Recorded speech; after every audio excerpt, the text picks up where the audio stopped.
varnish. It's 400 for the scratches, then 600 for the fine metallic, then Super Duty rubbing compound for the blend areas,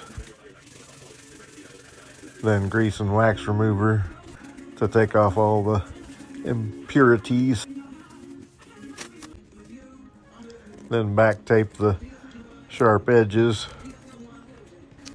then a crystal tack rag,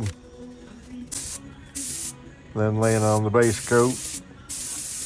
Always try not to get too much base coat over into the blend area.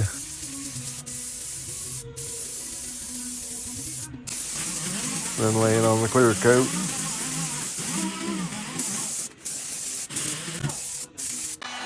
Then drying it with a heat gun since it's got to go in about 20 minutes.